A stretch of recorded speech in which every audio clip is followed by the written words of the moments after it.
own more wealth than 50% of the people of the world. 50 individuals own more wealth than 50% of the people of the world.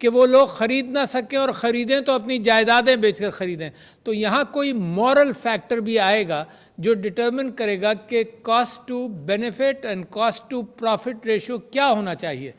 اس وقت آزاد مادر پدر آزاد معاشی اصول دنیا کے اندر اس ایکسپلائٹیشن کو انکریج کر رہے ہیں، اور بیسس یہ بنایا گیا ہے کہ لاسز ہے whatever you want, whatever profits you can want they are given to you. اور نتیجہ یہ ہے لوگ پریڈکٹ کر رہے ہیں کہ this wealth inequity is going to be bigger and bigger with the passage of time.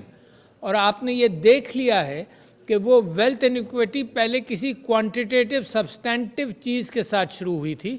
مثال کے طور پر اب between 1950s and 60s to 2005, the top 10 countries, the top 10 multinationals making the highest profit and wealth in the world were related to goods.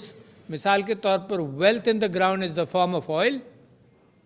مثال کے طور پر بڑی بڑی industrial complexes ان کی وہ تھے ٹاپ. اب وہ ٹاپ نہیں ہے، اب انٹلیکچوئل ویلتھ ہے جس کو آپ ویسے کوانٹیفائی نہیں کر سکتے، صرف پروفٹ سے کر سکتے ہیں.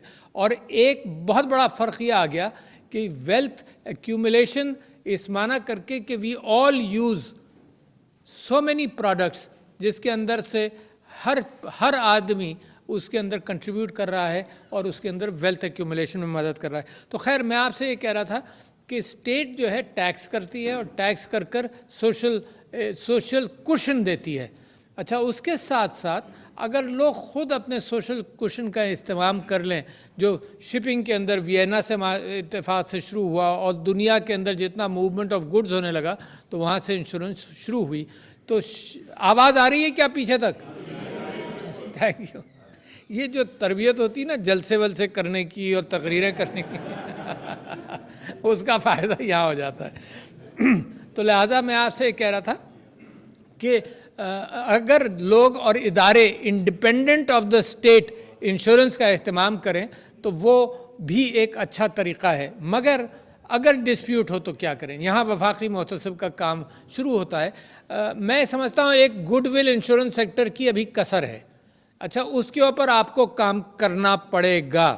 گڈ ول کریٹ کرنا is not an easy job. It takes decades to create goodwill of any company, of any sector, of any political party. For example goodwill آسان نہیں ہے، لوگوں کے دلوں تک پہنچنا آسان کام نہیں ہے. تو لہٰذا یہ کام آپ کا. اور میں آپ کو ایک چھوٹی سی مثال دیتا ہوں گڈ ول کریشن کے حوالے سے کہ ایک میرے بزرگ ڈینٹسٹ تھے بہت بڑے، آپ میں سے کسی کو نام بھی نہیں یاد ہوگا، ڈاکٹر ظفر نیازی، لاہور میں پریکٹس کرتے تھے. ٹھیک ہے، ایزیئر. تو ابھی نہیں آیا، آ جائے. لاہور میں پریکٹس کرتے تھے اور وہ ان کا بھٹو صاحب سے قریبی تعلق تھا، ان کے معالج بھی تھے.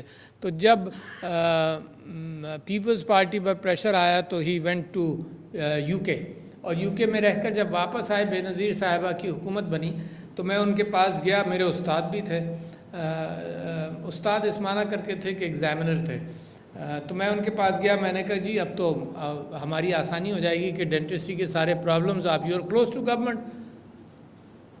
بٹ امیجن میرا کانسیپٹ کیا تھا کہ آج I am at the top of the government but it's not easy to solve problems.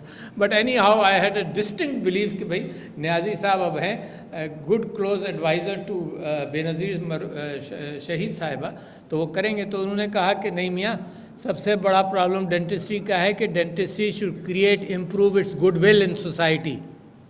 تم وہ کام کرو، مارکیٹنگ کرو. تو لہٰذا میں انشورنس کمپنی سے کہہ رہا ہوں کہ گڈ ول کریٹ کرنا از ناٹ ایزی. میں آپ کو ایک چیز بتاتا ہوں. سمینہ الوی لے کر چلتی ہیں breast cancer, disabled persons with disabilities کی کازز وغیرہ وغیرہ اینڈ مینٹل ہیلتھ. تو آپ امیجن کریں کووڈ از اندر ایگزامپل کہ جہاں صرف ایک سمپل سے 3 پیغام، ماسک لگاؤ، ہاتھ دھو اور فاصلہ رکھو، اس کو لاکھوں مرتبہ پرچار کیا گیا ہوگا. اب یہ پچھلے سال دسمبر میں thanks to P T A and telecom sector کہ یہ جو پیغام تھا بریسٹ کینسر کا اور مینٹل ہیلتھ کا اور پرسنز ود ڈسیبلٹی. حضرات السلام علیکم.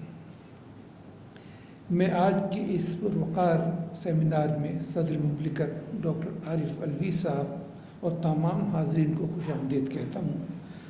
آج کا ہمارا موضوع ہے role of ombudsman in development of insurance sector. یہ آج کا سیمینار اس لیے اہم ہے کہ اس میں آپ نے جنرل انشورنس، دو قسم کی انشورنس ہوتی ہے۔ جنرل انشورنس کے حوالے سے ہما وحید صاحبہ نے فرمایا کہ اس کے اندر کیا چینجز آئیں گے، کس طرح ترقی ہوئی، تبدیلی ہوئی۔ دوسرا لائف انشورنس کے حوالے سے جبلی لائف انشورنس کے مینیجنگ ڈائریکٹر جاوید احمد صاحب نے فرمایا کہ ان کے ہاں کیا تبدیلیاں، کیا محسوس کیا۔ نمبر 3 جو سب سے اہم تھا، جو ان کی ایسوسیشن ہے انشورنس انڈسٹری آف پاکستان کی، ہیر جی صاحب نے تفصیل سے بتایا کس لائنز کے ہم جا رہے ہیں، کیا گائیڈ لائن ان کو دی ہوئی تھی اور اس کے کیا ہمارے پاس اچیومنٹس ہوئے۔ یہ میں آپ کو بتاؤں، اللہ تبارک و تعالیٰ کے کرم سے ساری چیزیں اللہ تعالیٰ نے کروایا اس چھوٹے سے وقت کے اندر۔ اور اس میں سب سے بڑی بات ہے، صدر مملکت کی پہلے دن جو انہوں نے مجھے گائیڈ لائن دی تھی، وہ کہا تھا اس طرح چلنا ہے، ایک ویزیبل چینج لانا ہے۔ تو ویزیبل چینج اس طرح آیا جو مختصراً میں آپ سے عرض کروں گا۔ 2019 میں جب ہم پروسیکیوٹ کرتے تھے، کیس چلا رہے تھے، ایک کے حق میں فیصلہ ہوتا تھا، ایک کے اگینسٹ جاتا، جو بھی جس کے خلاف جاتا تھا وہ اپیل میں جاتے تھے۔ اور اس وقت جو ہم مانیٹری ریلیف یا پالیسی ہولڈرز کو جو مانیٹری بینیفٹس دیا تھا 2019 میں، جو میرے آنے سے پہلے تھا، وہ غالباً 410 ملین روپیز کا دیا تھا آل اوور پاکستان۔ جب یہ چینج کیا، پروسیکیوشن سے پرسویشن کی طرف ہم گئے، تو اس کا نتیجہ یہ نکلا کہ پہلے سال 2020 میں بہت خوف زدہ تھا، ڈر رہا تھا کہ یہ اتنا بڑا میں نے پالیسی کے اندر چینج لایا ہوں۔ تو پہلے سال اللہ کے کرم سے، اللہ کے احسان ہے میرے اوپر کہ اس نے پہلے سال ریلیف مجھے تو 2.13 بلین کا لوگوں کو دلوایا، اگینسٹ 410 ملین۔ اس میں میرے ساتھ سیمینار کا عنوان ہے انشورنس سیکٹر کی ترقی میں محتسب کا کردار۔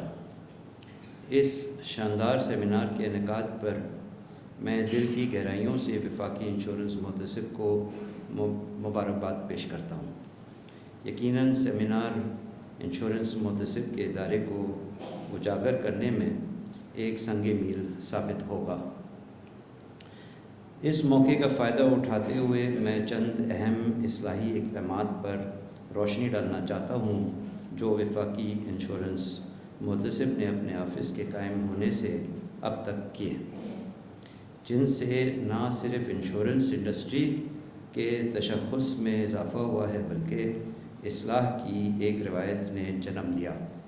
ہولڈر کی رہنمائی کے لیے ایک جامع اور متواتر آگاہی مہم، انشورنس کمپنی اور پالیسی ہولڈرز کے درمیان مذاکرات کے ذریعے جلد کلیم کا حصول، یہاں تک کہ ایک سادہ کاغذ پر لکھی ہوئی انشورنس محتسب کو درخواست پر بھی کلیم کا حصول کم سے کم وقت میں ممکن ہو جاتا ہے۔ محتسب کا ادارہ جو ہے یہ کوئی نیا ادارہ نہیں ہے، کافی پرانا ہے۔ 2000 میں انشورنس آرڈیننس آیا تھا، اس کے بعد سے یہ ادارہ بنایا گیا تھا اور کافی سارے لوگ آئے جو اس ادارے کے سربراہ رہے۔ یہ پہلی دفعہ ایسا موقع ہے کہ انشورنس انڈسٹری، جیسے کہ ہما صاحبہ نے فرمایا کہ یہاں موجود ہے، ادارے کے لوگ بھی موجود ہیں، ایک ساتھ سب موجود ہیں۔ یہ ممکن صرف اس لیے ہوا ہے کہ جو اپروچ تھی اس ادارے کی پچھلے سالوں میں، اور جو ڈاکٹر خاور جمیل صاحب کے آنے کے بعد چینج ہوئی، تبدیلی آئی، وہ بہت نمایاں ہے۔ جیسا کہ ہما صاحبہ نے کہا کہ انشورنس انڈسٹری بدقسمتی سے تھوڑی سی بدنام ہے کہ جی کلیمز نہیں دیتے ہیں۔ ایسا ہرگز نہیں ہے، انشورنس انڈسٹری کلیمز دیتی ہے،